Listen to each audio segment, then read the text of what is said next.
Hello and welcome from Trend Signal with our briefing on the data and events for the week starting the 10th of March.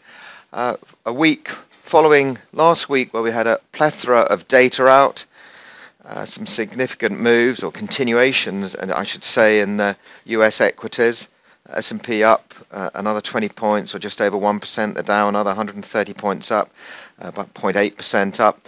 In contrast to the European markets, the FTSE especially, that was down about 100 points, about 1.4%, and the DAX more so. As a result, or as a consequence, I should say, of the Ukrainian situation, although this time last week it looked pretty dire. The markets have recovered somewhat from that, but the position is far from clear there. So a lot more to come on that particular story. Rebound in jobs data on Friday. The market had been speculating that poor numbers in Jan and Feb were weather related, and I think Friday's data suggests that market may have been right, at least for now. But in fact, the market didn't react that positively, and I think the market still frets over the pace of QE tapering. I mean, faster tapering is less fun, monetary stimulus or drugs, the drug that is pulled the market up really. But we'll see how that goes this week. Big moves really, extension of the bull trend in US indices, as I say, and some fairly astonishing news with regards to Facebook and purchasing this messaging service WhatsApp for 16 billion. Could be a sign that we're approaching a top or the silly season, but I think seasonally you'd be foolish to bet against the equity markets at this time of the year. It is the one and only game in town for now. But not surprisingly, UK and more importantly Eurozone markets were badly affected. The DAX did rebound in line with other markets last Tuesday, but the debate, as I say, still rages on. Let's have a look at what data we've got out this week. We've started with some fairly poor news overnight, some fairly poor export data. I'll just open up this article from the Financial Times. Poor China data, damp Asia mood. The news effectively stating that the Chinese exports fell 18% in February, which is an astonishing number year on year.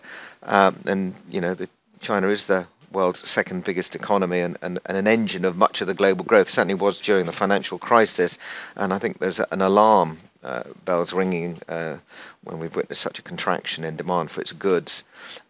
But nevertheless, the market has rebounded substantially from early on Monday morning, with UK and European equity markets recovering somewhat, although the miners still under pressure, as you'd expect from that Chinese data. So let's have a look at our calendar from Forex Factor, just have a review of what's coming out this week. It's a very light calendar in comparison to last week, with all the interest rate decisions from 3 countries plus all the employment data.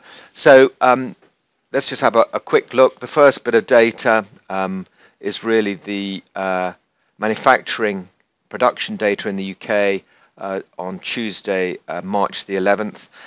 Manufacturing business or production in the UK is bumbling along, expecting an unchanged figure of plus 0.3%, in line with last month's data of plus 0.3%. So very little really out. In fact, we also have the Japanese monetary policy statement overnight, of course, which, whilst important, we don't believe there's going to be any change. The Bank of Japan has basically signaled that the monetary stimulus will not get any bigger for now, although they are going to be monitoring, the downside risks. But for now, we're saying that there's going to be no change from the Bank of Japan. So come Tuesday morning, we should see the effect, or what little effect there is, on the Japanese yen, just depending on what they say. We then have a jump to Thursday, where we have our first sort of important data of the week, really, which is the retail sales data from the United States. Obviously, a lot of this has been affected by weather-related issues since the new year. Some extremely cold weather in North America, which has distorted a lot of the numbers. And I know there's a big feeling that the employment data was distorted as well. Nevertheless, I think the market seems to relish the more positive news and has a reason for negative news. We're expecting core retail sales to come in at plus 0.2%, and we're really just only interested in what the market's expecting and not what the actual number is.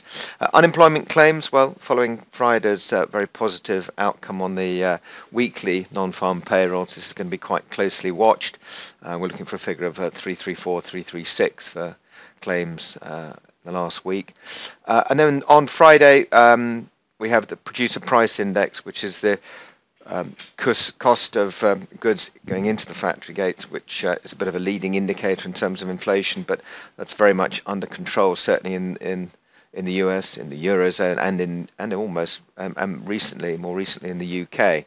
And then for the final data of the week, we've got the prelim or flash data from the University of Michigan Consumer Sentiment. Happy consumers who are confident will spend more. If they spend more, companies make more money, make more profits. So positive consumer sentiment number, good for the markets, obviously.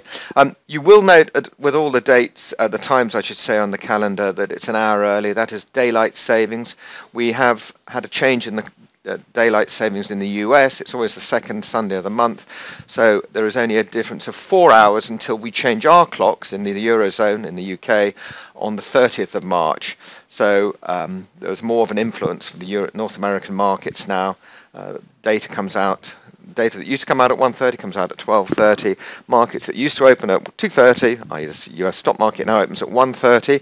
And for all of those of you who like trading into the late hours, trading the US markets, you'll be knocking off an hour early at 8 o'clock. Thanks very much for listening. Good luck for the rest of the week, and we reconvene on Thursday. Bye for now.